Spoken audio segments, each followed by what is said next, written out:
রবি ও Trisha school থেকে ফিরছে। দূর থেকে শ্মশান ঘাটের দিকে আকাশে লাল আলো জ্বলে ওঠে। তৃষা দেখতে পেল, কিন্তু বেশি কিছু না মনে করে না ভেবে আবার রবির সাথে চলতে শুরু করলো। গেটের কাছে হরিকাকা দাঁড়িয়ে। হরিকাকাও বলল, সন্ধ্যার পর শ্মশান ঘাটের এই রাস্তা দিয়ে তোমরা আসবে না, ওই লাল লণ্ঠন মানুষ ডাকে। রবি বলল, কে জ্বালায় ওই লণ্ঠন? হরিকাকা বলল, জানি নে, কিন্তু দেখেছি যে যায় সে আর আসে না। তৃষা খুব ভয় পেয়ে যায়। পরে বন্ধুরা রবি ও তৃষা নিজের বাড়ি চলে যায়। রাত তখন ঠিক 9টা বাজে। রবি জানালার আলোয় বসে আছে।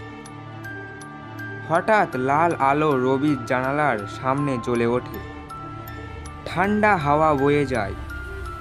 এরই মধ্যেই তৃষা ফোন করলো রবিকে।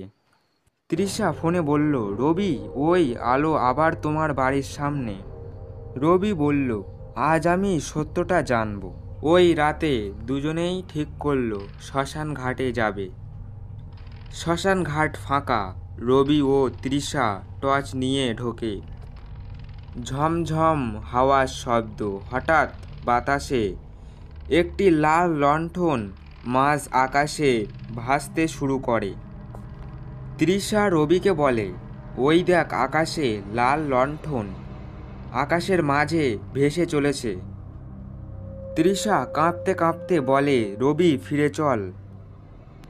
রবি বলে, চুপ কর তৃষা, কিছু একটা মনে হচ্ছে আছে। লণ্ঠন হঠাৎ অদৃশ্য হয়ে যায়। তৃষা ও রবি কিছু বুঝে উঠতে পারল না। এরই মধ্যে তৃষা আবারও বলল, রবি, বাড়ি চল, অনেক দেরি হয়ে যাচ্ছে। কিন্তু তৃষার কথা রবি মোটেও শুনল না। কিছুক্ষণ নিস্তব্ধ থাকার পরে একটি মৃদু কণ্ঠে ভেসে ওঠে, কে আমাকে ডাকলে? ধোঁয়ার মধ্য থেকে মানুষের ছায়ার মতো একটি রূপ বেরিয়ে আসে। লাল লণ্ঠন তার হাতে। তৃষা ভয় পেয়ে পিছিয়ে যায়। রবি এক ফোঁটাও না নড়ে সামনে দাঁড়িয়ে থাকে। রবি তাকে জিজ্ঞাসা করল, তুমি কে, মানুষ না ভূত? আমি আলো খুঁজি, আমাকে ফেরত দাও আলো। রবি ও তৃষা ভয় পেয়ে শ্মশান ঘাটের বাড়ির ভিতরে ঢুকে পড়ে। পুরানো এক কক্ষে গিয়ে পুরানো এক খাতা খুঁজে পায়। রবি খাতাটা খুলতেই পড়ে লাল লণ্ঠনওয়ালার এক হারিয়ে যাওয়া পাহারাদারের নাম নরেশ।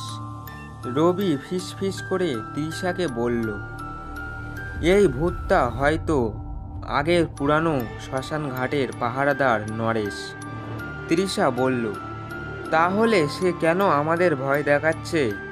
মুহূর্তের মধ্যেই শ্মশান ঘাটের ভেতর থেকে অদ্ভুত গর্জন শোনা যায়। রবি ও তৃষা ভয় পেয়ে যায়। এরই মধ্যে কুঠুরির পিছন থেকে বিশাল একটি কালো ছায়া বের হয়। তার চোখগুলো ছিল লাল। সেই ছায়াটা মৃদু কণ্ঠে বলল, এখানে কেউ ওই লাল লণ্ঠনের দিকে উকি মারবে না। তৃষা চিৎকার করে ওঠে। ছায়া রবিকে তাড়া করে। রবি দৌড়ে গিয়ে লাল লণ্ঠনটা তুলে নেয়। লণ্ঠন জ্বলে উঠতেই ছায়া পিছিয়ে যায়। রবি মনে মনে ভাবছে, এখন বুঝলাম তুমি নরেশ পাহারাদারকে আটকে রেখেছ। হ্যাঁ, আমি আটকে রেখেছি, আলোটা আমায় ফিরিয়ে দাও। রবি লণ্ঠনের দিকে তাকিয়ে দেখল, লণ্ঠনের আলো বাড়তে থাকে। লণ্ঠনের ভেতর থেকে একটি আত্মা বেরিয়ে আছে। রবি বলল, এটা সত্যিই নরেশ পাহারাদারের আত্মা। ছায়া আমার জীবন নিয়েছিল, আলোটা ফিরিয়ে দাও, আমাকে মুক্ত করো। রবি লণ্ঠন নরেশ ভূতের হাতে দেয়। লণ্ঠন উজ্জ্বল হয়ে পুরো শ্মশানঘাট আলোকিত হয়। ছায়া আগুনের মতো ঝলসে অদৃশ্য হয়ে যায়। নরেশ ভূত ধীরে ধীরে আকাশের দিকে উড়তে থাকে। ধন্যবাদ বাচ্চারা আমাকে মুক্ত করার জন্য। পরের দিন সকালে আর কোনো লাল লণ্ঠন নেই। হরিকাকা বলল, মনে হচ্ছে কাল রাতেই 100 বছরের অভিশাপ ভাঙল।